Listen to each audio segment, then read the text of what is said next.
Okay, good morning, students. So today we are going to learn about the clustering for big data, the algorithm that is um, Q algorithm that is a clustering algorithm for big data. Okay, it is an important topic because on the clustering there is only one important question that is always asked in the exam is about QR algorithm. Explain the QR algorithm with the help of like explanation and analysis of clustering. Okay, so let's see that how it works. QR is a um, clustering using representation points. Clustering using representation points. That is called as a QR algorithm. Okay. So see this question is asked for 10 marks in most of the time about explanation of QR algorithm using for big data. Uh, so uh, we know that the clustering means that you have a group of data points. You can represent your data objects in the form of a data point on the x and y axis if it is two dimensional, and then you just want to find out some structure within these data points. Okay, so it is a cloud of data points where we want to understand the structure of this data points, and we want to group them together in the clustering. Okay, so clustering means creating the groups or segmentation of your data items. And why do we want to do that? Because we want to find out similar kind of documents or similar type of products or similar kind of movies, and then we want to do the recommendation or we want to do some other operations like classification, and we want to perform some analysis on the same group of people or same group of products. So that's why in multiple places we want to do the clustering. Okay, this is an example of the data points which are plotted on x and y axis, and you can group them together, and clearly we can say that here there are three groups. We can group the data items into three groups, and there are some outliers. For outliers we need to decide about what is to be done. Some decision you have to take whether to include or it is exception condition and how to handle that. Okay, so in the clustering, we are trying to group the data elements. Now there are mainly okay. What I told you last time, this I told you last time. The elements within the cluster are similar to each other, but the elements across the cluster are dissimilar to each other. Okay, so we are having these data points which are plotted on x and y axis, and we want to make the groups like as shown in the diagram, and the elements which are there in the group or the data points which are there in the group are similar to each other. And how to calculate the similarity? By using a distance measure. By using a distance measure, you measure the distance between two objects, and if the distance is less than some threshold, we assume that they are the similar type of objects, and we group them together. If the distance is high, then the objects are dissimilar. So if they are at a large distance from each other, they are dissimilar and they are residing in some other cluster. So we know that the members of the cluster are similar to each other and members of the different cluster are dissimilar to each other. And there are multiple distance measures like Euclidean, cosine, Jacquard, and edit distance that we can use to perform the clustering operation. So clustering for such kind of small data is very easy, and here the clear boundaries are visible.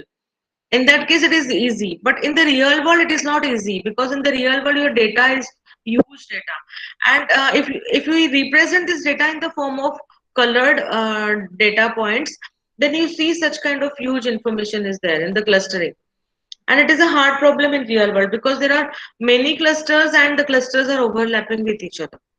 So in that case we need to work wisely, and you may not have only two dimensions. You may have 10,000 dimensions for the application like sky survey application. So it's not that easy. Okay, and uh, so what we do is that uh, for uh, for doing the clustering, operation, we have multiple types of algorithms, such as hierarchical algorithms and the point assignment algorithms. So there are main two categories of clustering algorithms: hierarchical and point assignment. Point assignment is nothing but KNN type of algorithm, k nearest neighbor algorithm. So in case of hierarchical, it can be a bottom-up approach or top-down approach. In top-down approach, we start with the one cluster and we go on dividing it. And finally, suppose we want four type of clusters here for such kind of data items. Then you start from the one cluster and you go on dividing the clusters till you get four clusters, or till your distance between the items is at a particular threshold. Or in agglomerative clustering, you start from bottom. We assume that each and every data point is a separate cluster, and we go on combining them. And then finally you stop whenever you get the desired number of clusters. Okay, so clustering is an unsupervised technique where we don't know exactly how many types of groups are there, and you need to have some judgment about the number of clusters you want, or you need to decide some criteria like a threshold criteria. Okay, so let's see about some diagrammatical form of hierarchical clustering which I told you yesterday. In case of hierarchical clustering, like we can represent the clustering with the help of a diagram using circles, or you can also draw the dendrogram. So suppose here in case of hierarchical clustering, every data point is a separate point, and they are plotted here. The blue color points are having the coordinates as 1, 2 and 2, 1. So we assume that each and every point is a cluster, and all these are the centroids. All these are the centroids. And then you for every point you go on finding the distance between each other, and you come to know that these blue color points are near to each other. So you can use the formula of Euclidean, like 2 minus 1 is equal to 1 plus 2 minus 1 is equal to 1 square. So it can be the smallest distance, and you get the new center. You get a cluster, because these 2 points are at a shorter distance, at the shortest distance among all the other points, data points. So you combine them together, and then you need to calculate the centroid. Okay, then you calculate the centroid for this. Once you calculate the centroid for this, now you are having four clusters. When you are having the four clusters, again you repeat the process and you come to know that these two green color points are at a shortest distance with each other. So combine them, and now you are having the cluster.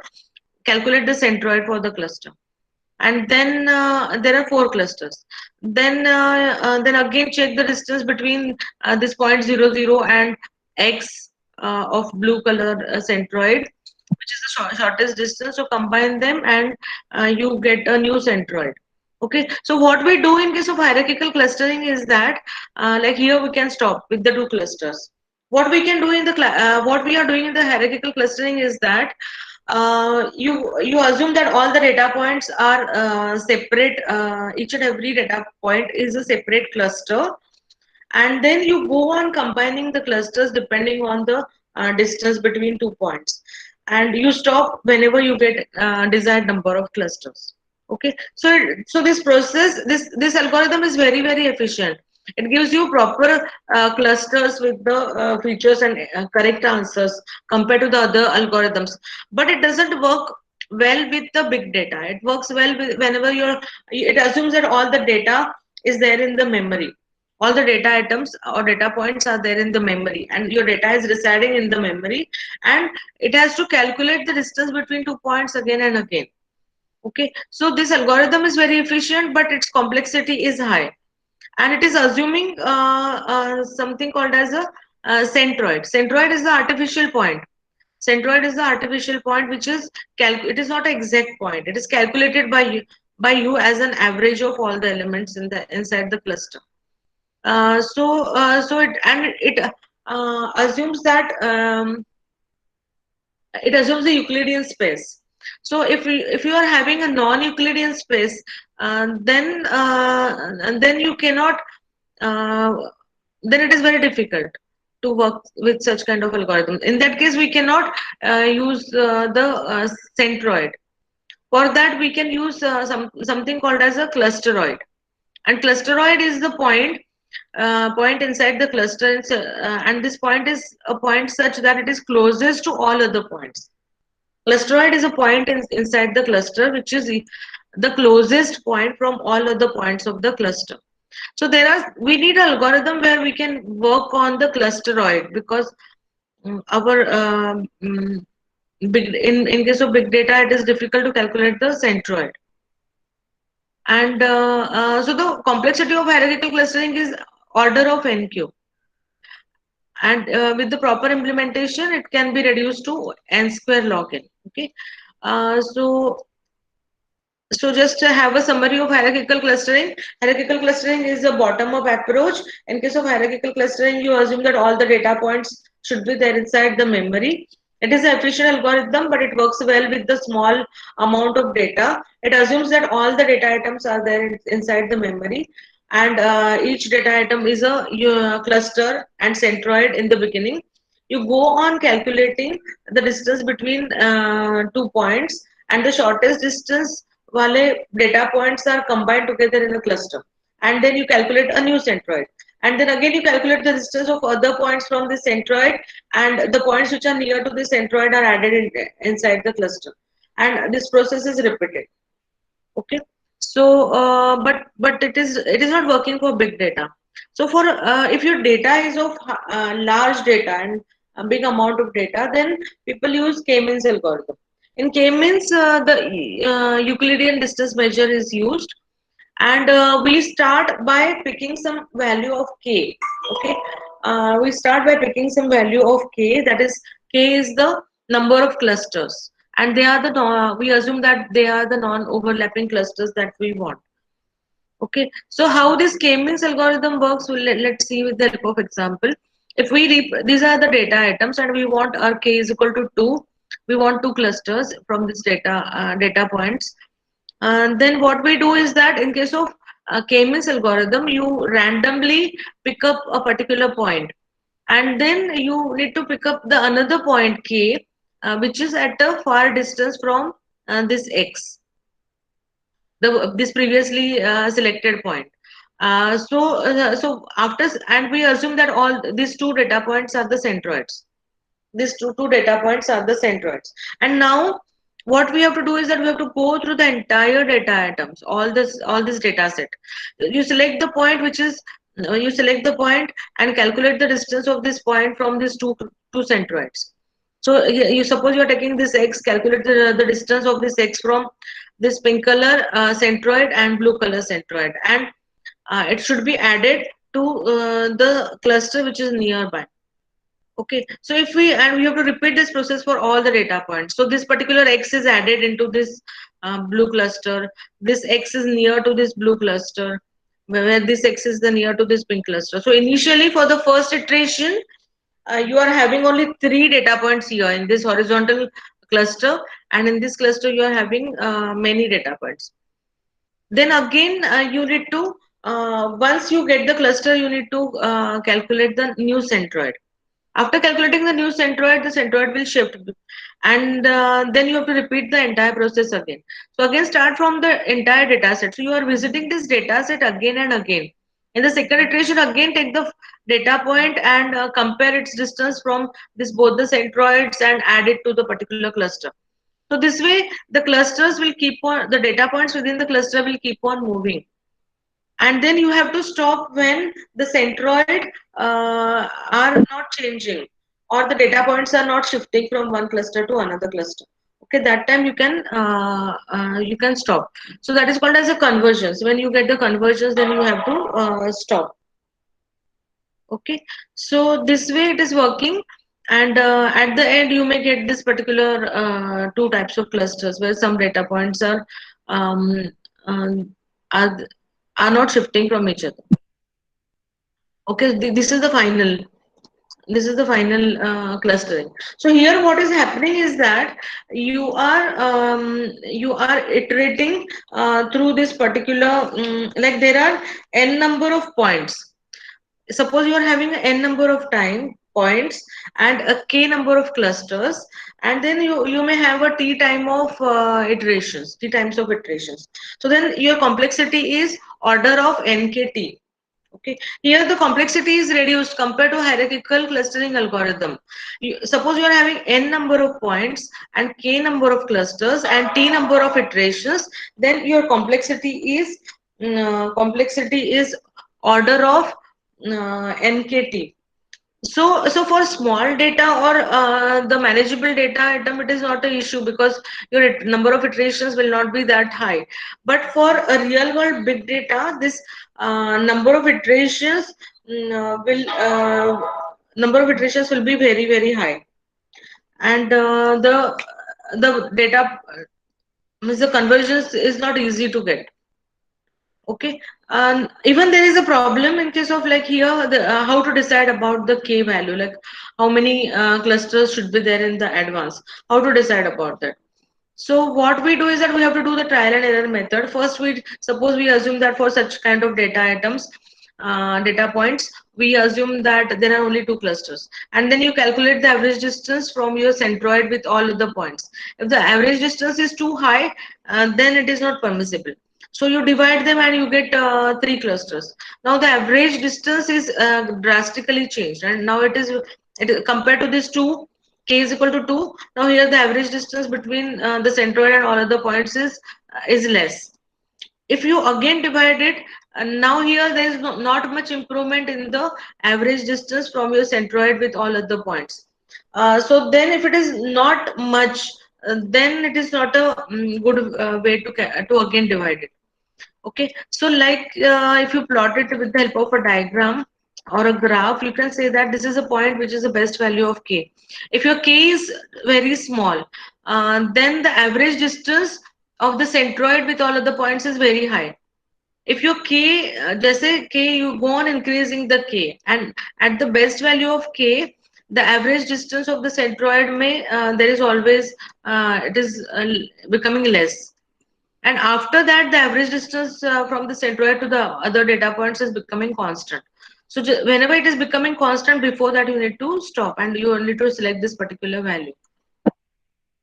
So this is this way the k-means is working. Now here, even in the k-means algorithm, for your complexity is kn and multiplied by number of iterations. But this number of rounds to converge for convergence is very large for big data. Okay, so we go for BFR algorithm. BFR is a Bradley-fired Rayna algorithm, which is a modification of K-means algorithm for big data. Now listen carefully because we are going to discuss about BFR and then cure. Okay, so I just wanted to give you some brief revision about hierarchical and K-means algorithm, which is used normally for a data mining algorithms. Okay, because we have to do the analysis. So what we've discussed till now is that there are two types of clustering algorithms, hierarchical and k-means algorithm.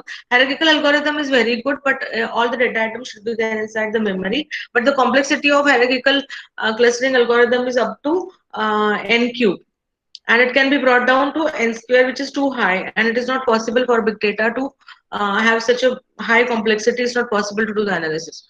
So in the k-means approach, you revisit the data set again and again. Okay, you revisit the data set again and again for t number of iterations, and in the for big data, this number of iterations or the conversions is very large. The number of rounds to converge is very large, which is actually too much of time. Okay, so k-means is also is not suitable. So just a modification of k-means is done, and that is a Bradley-fired Rayna algorithm. And what we do in Bradley-fired Rayna algorithm is that now we don't visit the data points again and again. In BFR algorithm, we don't visit the data points again and again. We for big data, what we want is that we have to go through the data points only once. Okay, so there is no time to visit the data items again and again because your data is too high and it is divided into chunks. But what this algorithm assumes is that it assumes the clusters are normally distributed around the centroid in Euclidean space. This is the major assumption that you need to remember. This particular algorithm assumes that the clusters are normally distributed around a centroid. So what do you mean by that? Like suppose this is your horizontal cluster. Your clusters are normally axis aligned eclipses. So it is a x-axis aligned eclipse, or this is a y-axis aligned eclipse, or this is equally x and y axis में aligned eclipse, because it is a circle. So it is equally axis aligned for both the axes x and y. So what this algorithm assumes is that your data points are they are normally distributed around the cluster centroid. So this is your centroid, and this is x aligned.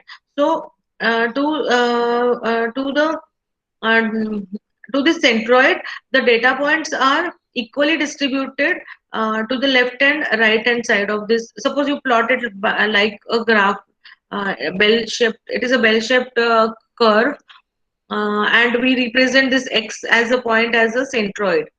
Then, in case of this PFR algorithm, your centroid, all the data points are equally distributed to the left hand side and to the right hand side of the centroid, or this is called as a mean, that is equal to 0 if you represent it like this in the graph. So around 68% of data points lie within the range of 1 sigma. So means at this around 68% of points are here at 1 sigma distance. At 2 sigma distance, around 95% of data points are there, and at 3 sigma distance, around 99 points are lying. So this particular algorithm works well if your data points are situated in this manner.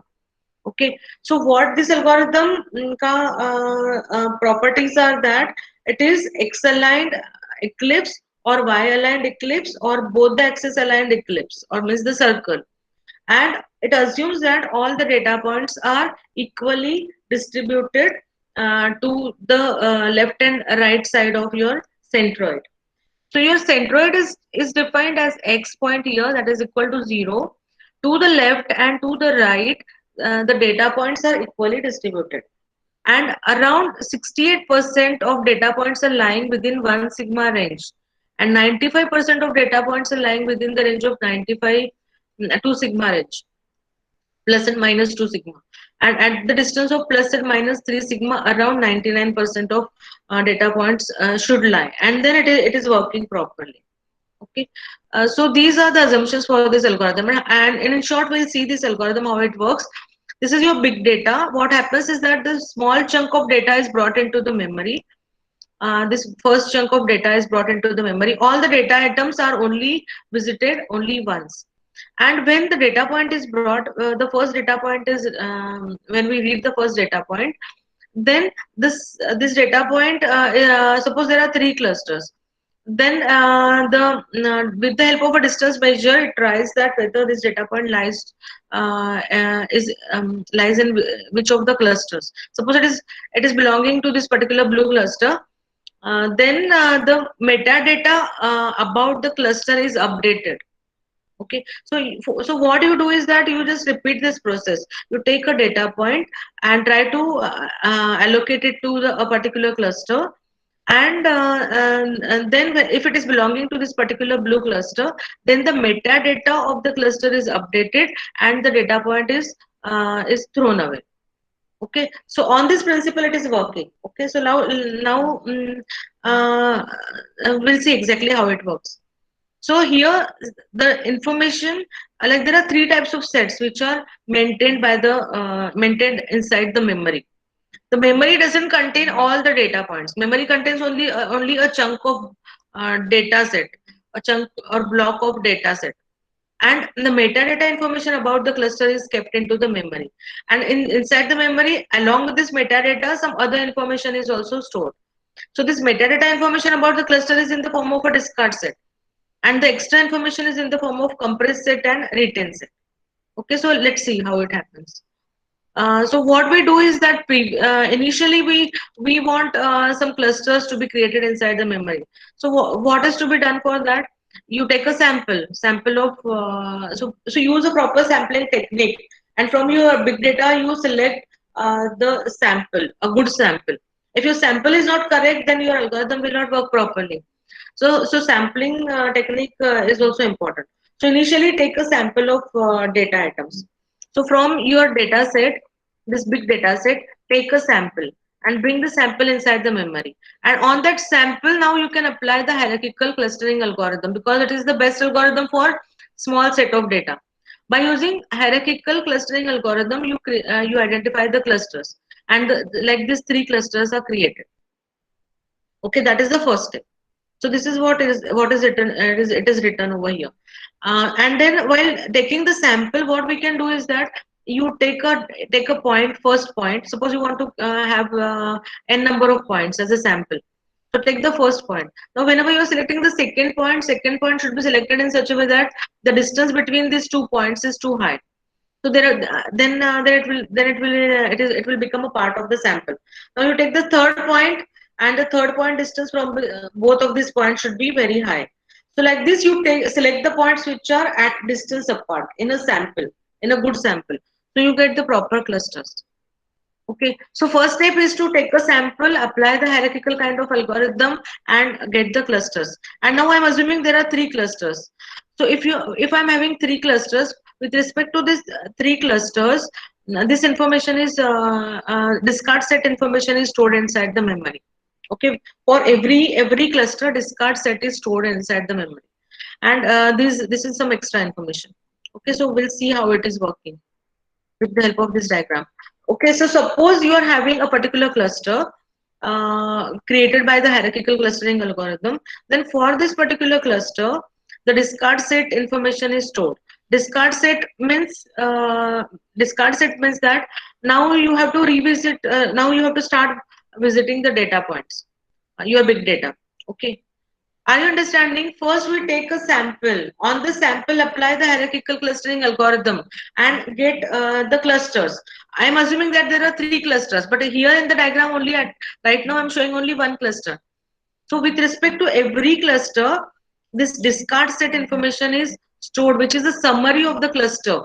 Okay, so what is the summary of this cluster? The summary of the cluster is nothing but the information such as how many elements are there inside the cluster, that is n, and then sum of x elements, because you are having the point x and y coordinates. So sum of all x, then sum of all y, sum of all x square, and sum of all y square. This information is there inside the discard set. So now, after the sample ka clustering done, you start bringing the data points chunks into the memory, and take the first data point. For the first data point, try to find out whether it is belonging to any one of the cluster. Suppose it is belonging to this particular cluster, then update the summary information for this cluster. Means update the values of n will be incremented by 1, sum of all x will be incremented or updated, sum of all y's, sum of all x squares, and sum of all y squares is updated. Okay, that is discard set. But if the data point does not belong to any one of the cluster, and then it tries to check that whether it belongs to, initially it will be a retained set, like isolated point. So it will become a part of retained set, like so that point will reside into the memory, and x and y is this information is there inside the memory. Then you take the next data point. If it is belonging to this cluster, update the statistics of this cluster. But if it is not belonging to this cluster, then try to check where it is residing. If it is not an isolated point, if it is near to this previous isolated point, then both the isolated points are combined into a compressed set. So like a subclusters are created, or mini clusters are created, and then the similar to discard set, the summary information of compressed set is stored. So these compression sets, they are summarized, but they are not assigned to the original clusters. We are having only three clusters. So these are mini clusters which does not belong to the real cluster. But the data point does not belong to any one of the cluster, but it is near to a point which was there inside the compressed set.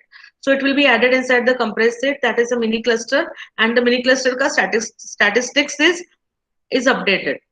So finally you will have whenever all the data points are visited, entire data set is visited, then you may get some of the retained set, like some of the isolated points which are there in the memory, because your entire data cannot be there inside the memory, but the isolated points will remain in the memory. Some of the points are added to these compression sets and the summary is created for them, and this is the actual cluster.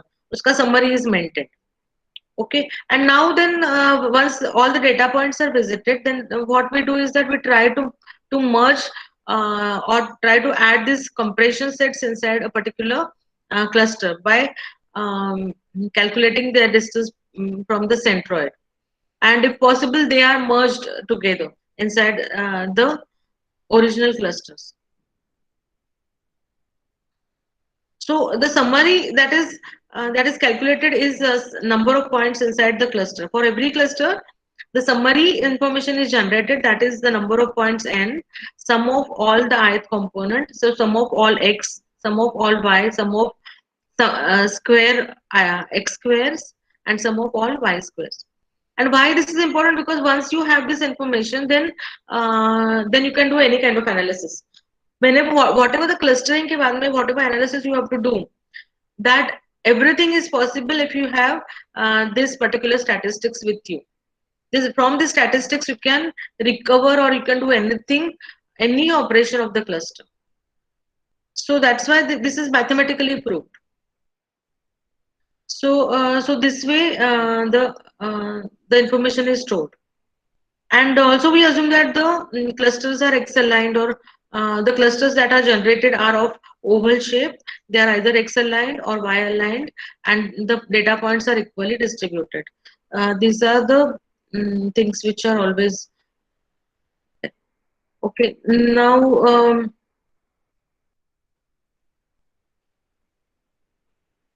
so the comparisons,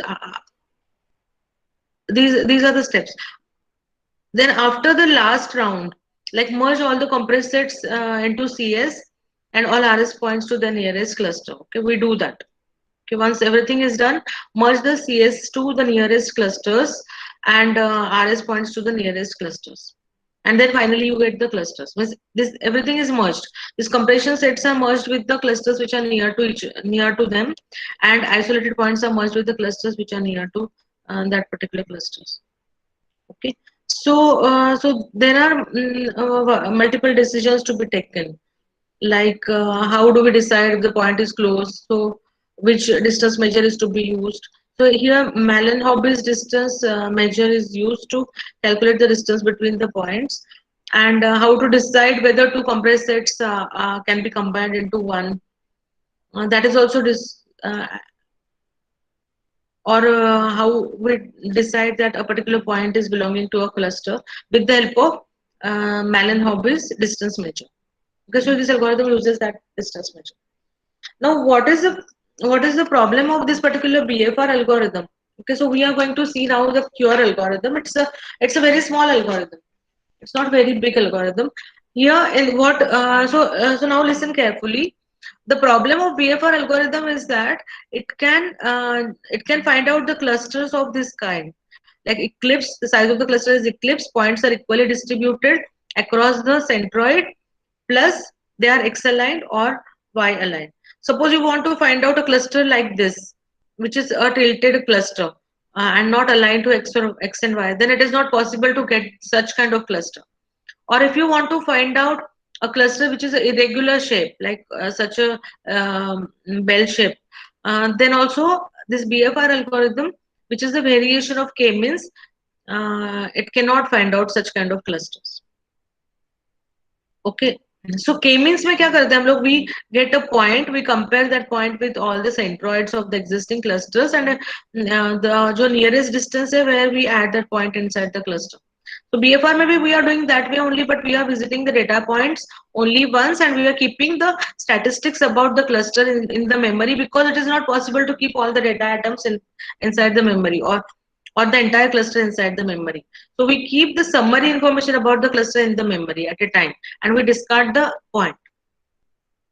Okay, so this algorithm, there are two features. It creates a oval type of clusters. It cannot create a tilted kind of cluster, only X aligned or Y aligned clusters, and even it cannot give you the irregular shape of cluster. Plus, it assumes that the data points are normally equally distributed across the centroid. Okay, so Cure algorithm is a solution for that. It is a clustering using representatives. Cure algorithm is called as a clustering using representatives. It assumes a Euclidean distance measure, and it allows the clusters to have any kind of shape. It uses the collection of representative points to represent a cluster. Okay, so now what is the difference here is that in case of Cure algorithm, instead of only having a single centroid, we have some representative points, n number of representative points for the cluster, and all these representative points will represent the cluster. For example, for such kind of irregular cluster, we may have a point here, 1, then 2, 3, and 4. So like this, we may have 4 points to represent the cluster, to show the cluster instead of only a single centroid. Okay, so how to do that? For example, this is an example of the data of Stanford University professors, and H indicates the humanity. H indicates the humanity department professors. E indicates the engineering department professors, and this is their age at the x-axis and salary at the y-axis. So what they have observed is that initially the salary of humanities professors is low, but as their age increase, they don't leave, actually they don't leave the organization, and they are continuously working with the organization, and as they age their experience is improved, and then even their quality improves, and their salary increases, and finally gradually the salary increases such that with respect to the age they are having the highest salary compared to the engineering professors. And engineering professors, they start with a high salary, but their salary is not that increasing with the age, because of the pressure of the new technologies, continuously learning new technologies, or maybe the consultancy work because in case of foreign universities, their salary is based on the consultancy work, so they may not be taking much consultancies as per the age. So this is the statistics, and here they want such kind of clusters. If you want to do the clustering and you want to group them together, then you want such kind of clusters. But here the clusters are overlapped with each other. So there is no algorithm right now. There is no algorithm which can find out the overlapped clusters. So even k-means, hierarchical, or BFR, no algorithm will give you the overlapped clusters. But still, we can find out some approximate answer for such kind of big data where such kind of structure is there. And the shape of this cluster is irregular. It is not an oval shape or circle.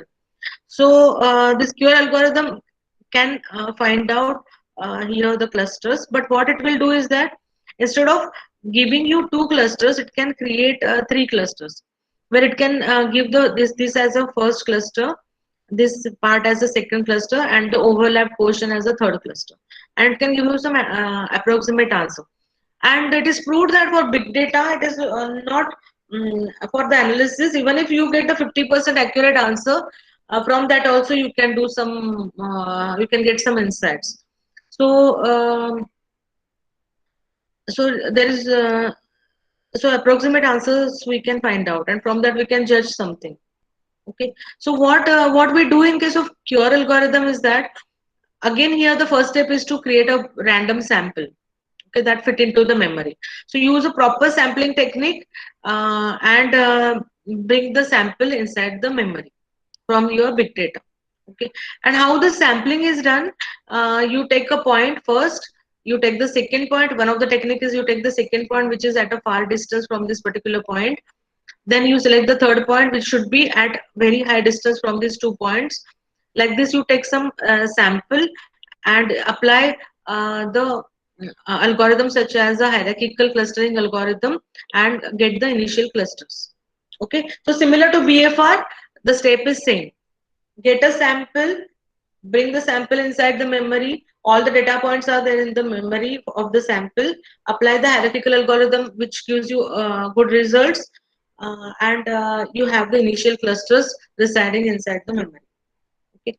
Now, for each of the cluster, what you have to do is that you have to pick a sample representative points.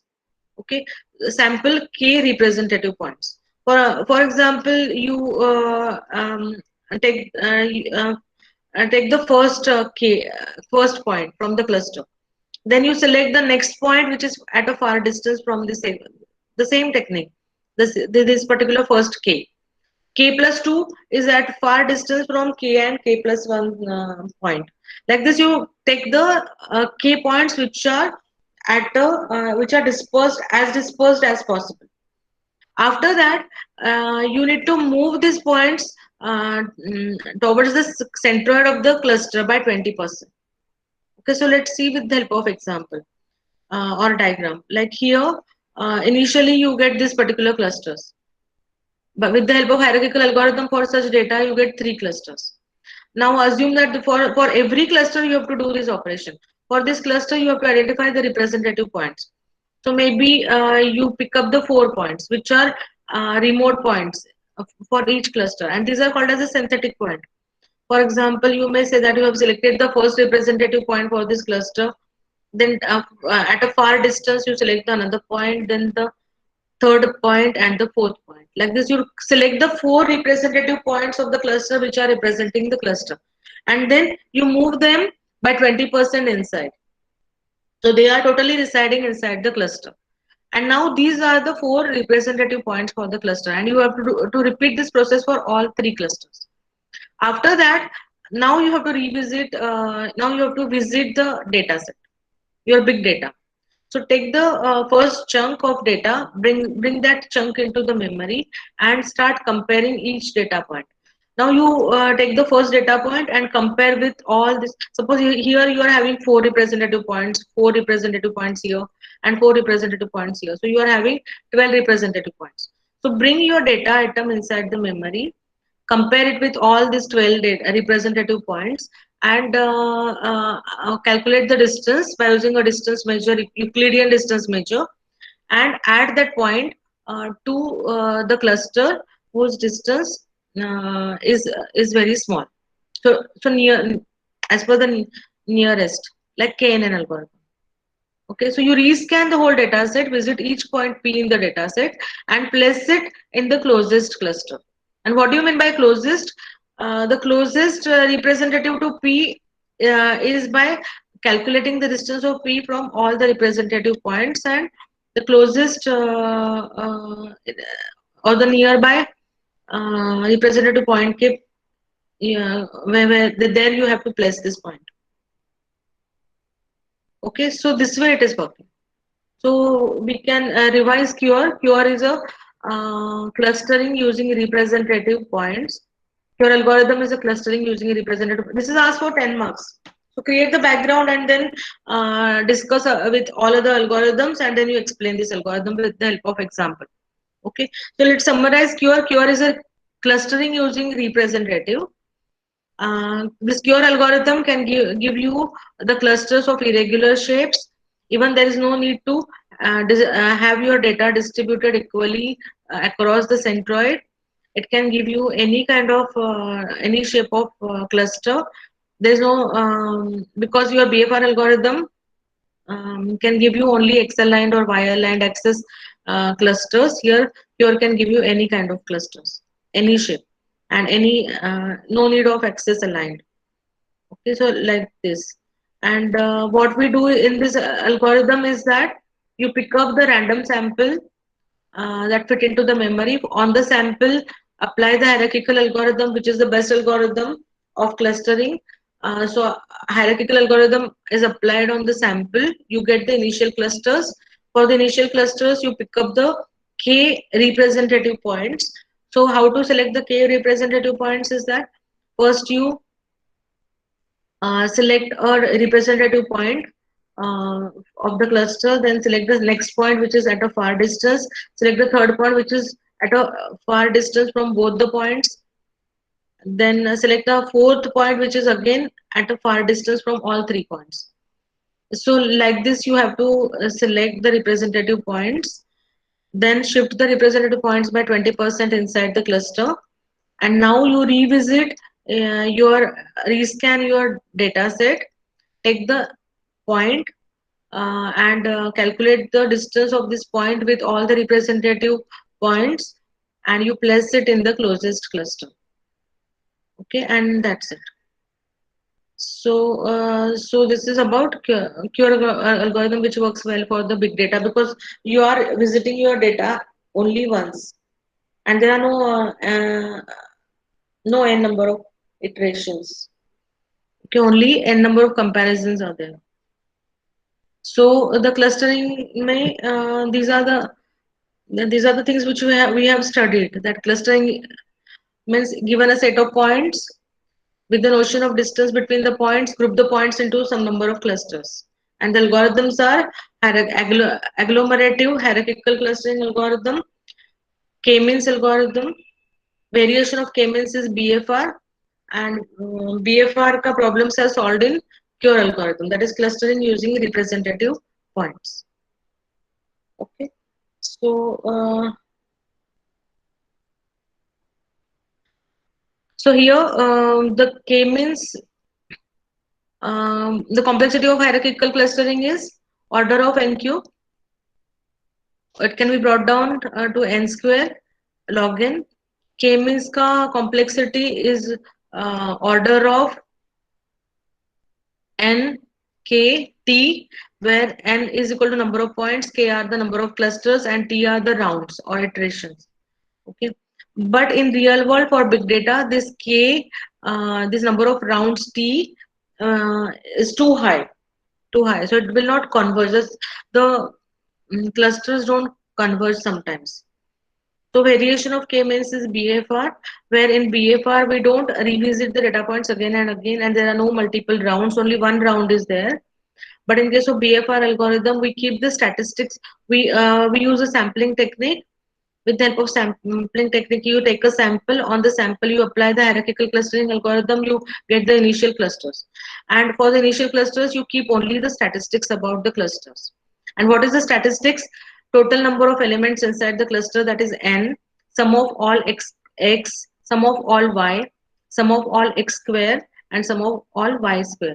And it is mathematically proved that if you keep all this information about the cluster, whenever you do the analysis, you can do any kind of analysis of cluster if you have such kind of information about or such kind of statistics about the cluster.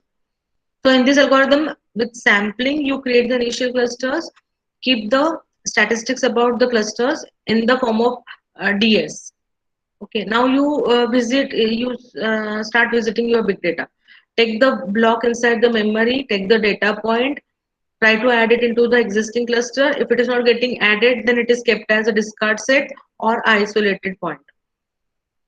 Then take the next point, try to add it into the existing cluster. If it is not getting into the existing cluster, add it to, try to check that whether it can belong to any compressed set. If it is not belonging to any of the compressed set, then it is isolated point. Okay, so like this you repeat the process. At the end of all the elements, you are having three clusters ka statistics. Suppose there are three clusters, then three clusters ka statistics, plus you are having your discard set, compressed sets and isolated sets. So try to merge the compressed sets with the nearest cluster and merge the discard that isolated points inside the nearest cluster, and you get the final number of final cluster. Done. But here it assumes that all the data points are normally distributed across the centroid, and it can give you only x-aligned or y-aligned axis clusters. So if we want a irregular shape of cluster, Cure algorithm is used for big data. And so here also you take a sample, apply hierarchical algorithm, you get the initial clusters. Then for the initial clusters, you identify the representative points. and then you shift the representative points by 20% inside the cluster, and then you visit your entire data set, take the point, and compare the distance of the point with all the representative points and add it to the closest cluster. So that's all. So this covers your chapter of finding similar sets. So we have done with now 4 chapters of your syllabus. Okay, so we have completed 4 chapters till now. The first chapter is about big data. Second chapter is about Hadoop and MapReduce. Third chapter is about NoSQL, and this is actually the 5th chapter in the syllabus. That is finding similar sets, where the QR algorithm is there.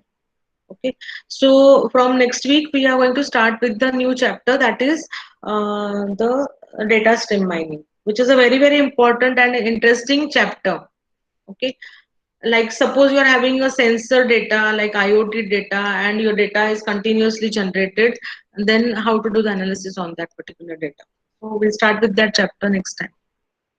So don't miss the lectures for that particular chapter. It is something new which you have not done previously. Okay, so let's see you on Tuesday.